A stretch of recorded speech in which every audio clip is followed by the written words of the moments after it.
All right, here we go. Buck up. Fox News alert President-elect Donald Trump nominating Sean Duffy to his cabinet. The former congressman and Fox Business host is being tapped to replace Pete Buttigieg as transportation secretary. Yes, that's a story we missed on the couch yesterday. And the Trump transition team now expanding its search for the next Treasury secretary. Rich Edson is live in West Palm Beach, not far from Mar-a-Lago, and he joins us with the very latest on this Tuesday. Hey, Rich. Hey, good morning, Steve, Ainsley, Brian, and Lawrence. Well, that's right. You've got Sean Duffy, the former congressman, is President-elect Trump's pick to lead the Transportation Department. He says Duffy will greatly elevate the travel experience of all Americans. That's something that's needed. Trump said in a statement, quote, Sean will use his experience and the relationships he's built over many years in Congress to maintain and rebuild our nation's infrastructure and fulfill our mission of ushering in the golden age of travel, focusing on safety, efficiency, and innovation. In only 2 weeks since winning the election, Trump has moved very quickly to select his cabinet, though he still has more picks to make. Enter Brian Armstrong. He's the CEO of the cryptocurrency exchange Coinbase. The Wall Street Journal reports Trump was scheduled to meet Armstrong yesterday to discuss personnel appointments. Trump once doubted crypto, but has become a supporter. Armstrong has already publicly endorsed a Trump-appointed SEC Commissioner Hester Pierce to lead that commission. The president-elect is still reviewing candidates for Treasury Secretary. It's a major economic position. He's considering Kevin Warsh, a former member of the Federal Reserve's Board of Governors, Apollo Global Management CEO Mark Rowan, Howard Lutnick, he's the CEO of Cantor Fitzgerald. He's also the transition co-chair, and Scott Bessent, he's the founder of Key Square Group, no strangers to Wall Street. Elon Musk is weighed in on this one. You know, Musk has become a major figure in Trump's orbit. He's endorsed Lutnick over Bessent and called Bessent a business-as-usual choice, whereas Lutnick, he says, will actually enact change.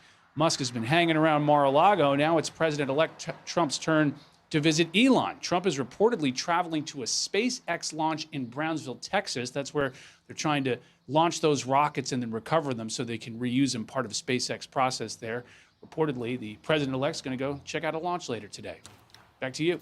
All right, Rich, thank you very much. They should do a buddy movie together. They're living it. We're watching it. Well, when Trump was on the couch a couple of weeks before the election, he was raving about, and then you saw how SpaceX was able to catch that rocket with the so-called chopsticks, and he was raving about it. So today, the current future former president will be there 5 o'clock in Texas. Can someone help me for a second?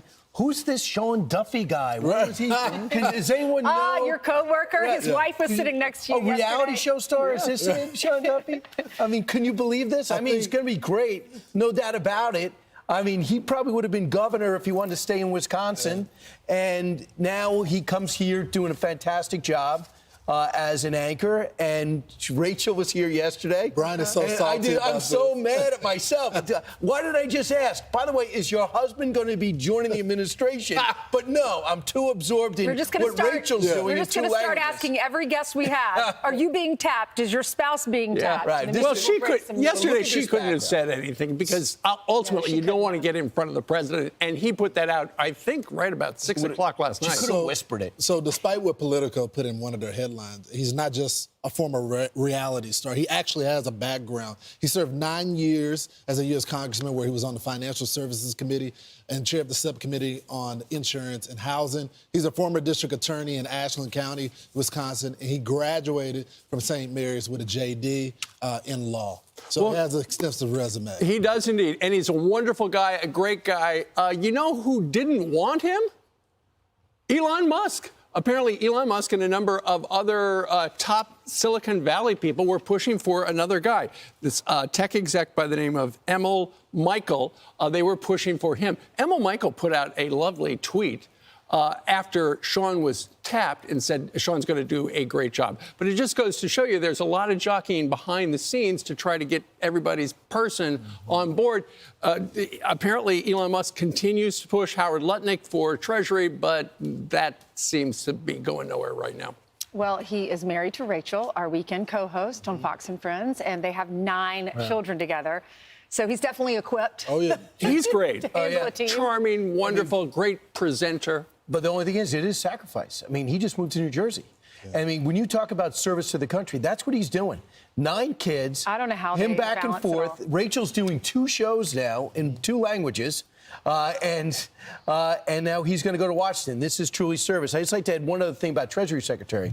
Scott Bessent did come up with George Soros. But when he saw where Soros is going off the reservation, he left him. Yeah. So he knows exactly the mindset of some of the most insidious planning of the extreme left because he's financing it. And I thought he would be a huge asset for that because he was able to spot that early. Brian is talking about some of the internal fight, and you may have seen some of the reporting when it comes to Treasury Secretary.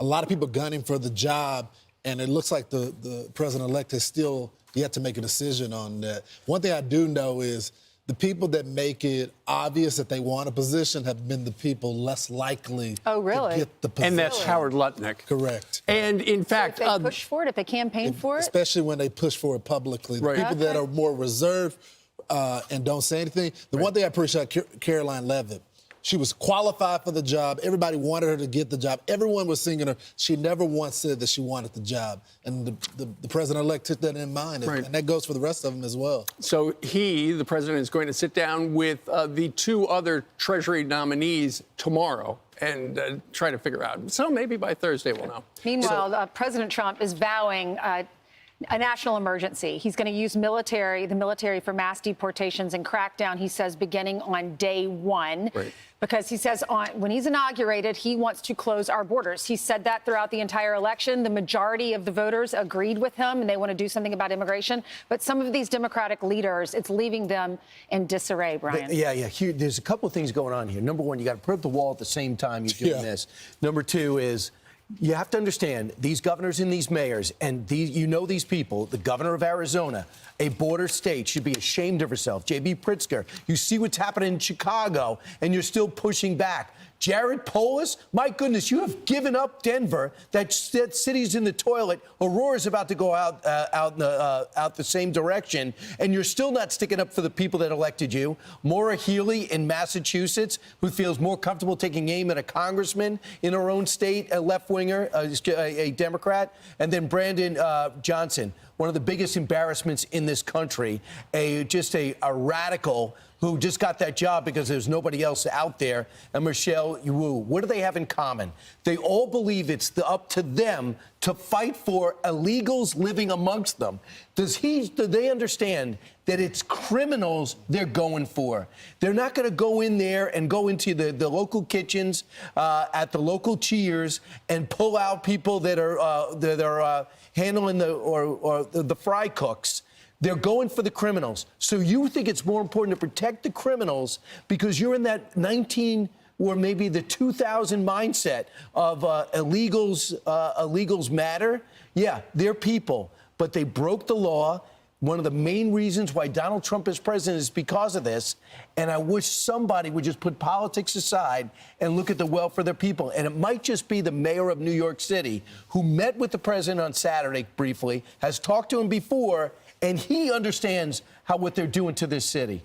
Well, ultimately, and when Tom Homan was with us just last week, when he had just been named, the plan is, and it's been detailed, apparently they're going to get rid of that little app they've got right now. They're going to get rid of that. They're going to stop doing that. They're going to use Remain in Mexico.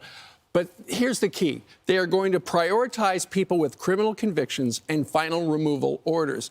Last year, there were over 1 million of those ordered to leave, and it could take years just to remove that 1 million people who have been told to leave. And so that's one of the problems. Also, the other problem for the current future president is the fact that with the Department of Border Patrol, they currently have 7,000 ICE officers. They deport 250,000 a year. Trump has said he wants to quadruple that number. So they're going to have to recruit a lot more, and the training academies are not equipped for that number. So something's got to give. Well, They got to come So out. that's why, Well, there's a lot and that's why he's using the military. That's what I was getting ready to say, Brian. There's a lot of the folks that retired early that could have continued their career that said they want to be back on the job. The second thing I would say is all of those folks that you saw in that big full screen, I've gone to all those states, I've gone to all those cities, and the people there are so ticked off. I know, I've that's never why- seen more people upset at city council meetings than that moment. It's not a smart message for them to have. The majority of Americans have spoken. They voted for Donald Trump. They like his policies when it comes to immigration because of the stories like Laken Riley. We learned yesterday that Laken Riley's murderer or alleged murderer went through the Roosevelt Hotel, came here to America, is affiliated with that Venezuelan gang, and then we, taxpayers, flew him down on one of those charity flights down to, or humanitarian flights through the government, down to Georgia so that he could live down there, and that's where he allegedly murdered Laken Riley. His brothers look as bad as him. That's the guy we're trying to remove. That's who they want to use the military to get out of our country. Well, and when you look at the poll results, one of the reasons Donald Trump won was because people are sick of what's going on our southern border. And that's why on day one he's going to use the military and declare a national emergency, because it is. I'm Steve Ducey. I'm Brian Kilmeade. And I'm Ainsley Earhart. And click here to subscribe to the Fox News YouTube page to catch our hottest interviews and most compelling analysis.